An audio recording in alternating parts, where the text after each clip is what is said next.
Hello বন্ধুরা, সবাইকে জানাই শুভ সকালে আমি শুভেচ্ছা ভালোবাসা। আমার হাতটা দেখো এখন সুস্থ না, হাত ফুলে কী অবস্থা হচ্ছে দেখেছো, হাতের রস পড়াটা বন্ধ হয়েছে। এই দেখো,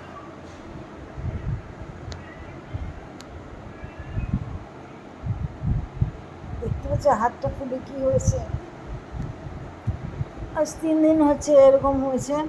তোমাদের সামনে মানে আসতে পারছি না, ভিডিও দিতে পারছি না, কোনো কমেন্টে রিপ্লাই দিতে পারছি না। কেন ঘটনাটা ঘটেছে কি জানি, তোমাদের তো বলিনি, আমি শুধু বলেছি যে আমার সব ভীষণ অসুস্থ। কিন্তু কী ঘটনা ঘটেছে শোনো। আমার 3টে বিড়াল, বুঝলে।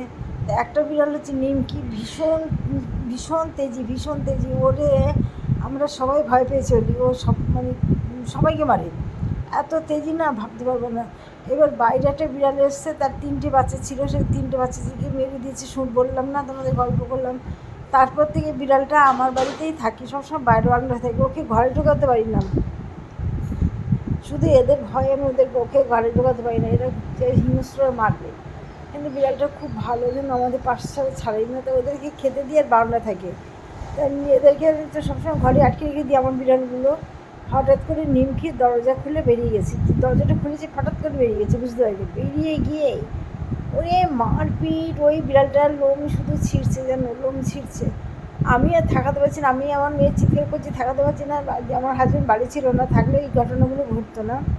তারপরে কী করেছি, ওকে আমি কী করেছি, কোনো ছাড়িয়ে হেই করে ছাড়িয়ে ওকে ধরে ঘরে আনতে গেছি। বারান্দা থেকে ঘরে যে ঢুকাতে যাবো সে সময় নিমকে আমাকে কামড়ে দিয়েছে, বিভৎস কামড়িয়েছি, বিভৎস। আর ওইটুকু সময়ের ভিতরে তবু ওকে ঘরের ভিতরে ঠেলে ঢুকিয়ে দিয়েছি, যাতে মানে আর না বেরিয়ে ওকে মারপিট করতে পারে। তারপরে তোমার আমাকে কামড়ে দিয়েছে, এত রক্ত বেরোচ্ছে। তারপরে একটু হাতে নীল সাবান দিয়ে হাতটা ধুয়ে ফেললাম। এবার আমার বিড়ালগুলো সব ভ্যাকসিন দেওয়া আছে। ডাক্তার সেই ওদের সেই বই, 3 জনের বই আছে, বুঝলি। ভ্যাকসিন দিলে বইতে লেখা থাকে, ঠিক থাকে, সেই বইগুলো ডাক্তারকে দেখালাম। ডাক্তারবাবু বললেন না, এদের ইঞ্জেকশন দেওয়া আছে যখন কিছু করতে হবে না, তবে বিড়ালটাকে 15 দিন দেখো যেন কোনো সমস্যা না হয়, তাহলে সমস্যা হতে পারে। ঠিক আছে। তারপরে সেইখান থেকে সেদিনই বিকালে গিয়ে ইঞ্জেকশন নিয়ে আসলাম। বাবা, একটা ভ্যাকসিন ইঞ্জেকশন নিয়ে আসলাম, টিটেনাস ইঞ্জেকশনটা নিয়ে আসলাম।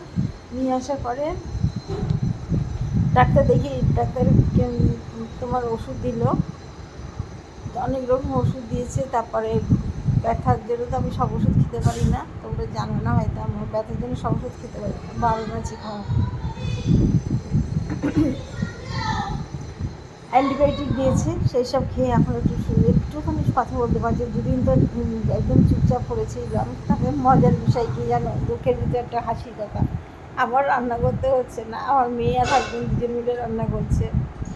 খেতে ইচ্ছে করে না আমার, কিছু হলেই খাওয়া বন্ধ হয়ে যায়, জানো, আর খেতে পারছি না। এবার বলে বকে খাওয়াচ্ছে। আজকে একটু কথা বলতে পারছি দেখে তোমাদের সামনে চলে এসেছি ভিডিওটি দিতে। অনেকেই জানো না, জিজ্ঞেসও করেছে আমাকে কী হয়েছে দিদি, কী হয়েছে। তাই আজকে তোমাদেরকে বলছি আমার এই হয়েছে, তোমরা পাশে থেকো। এখন কমেন্টে রিপ্লাই দিতে পারছি না, এত সুস্থ হয়নি। সবাইকে কমেন্টে রিপ্লাই দেবো, ভালো ভালো ভিডিও দেবো। এখন যা পাচ্ছিল সঙ্গে তাই দিচ্ছি। ইউটিউবে একটা ভিডিও পোস্ট করতে পারছি না, ইউটিউবে ভিডিও নেই জানো, তার জন্য পোস্ট করতে পারছি না। ভালো থেকো সবাইকে, টাটা। আবার আসবো সুস্থ হয়নি, টাটা।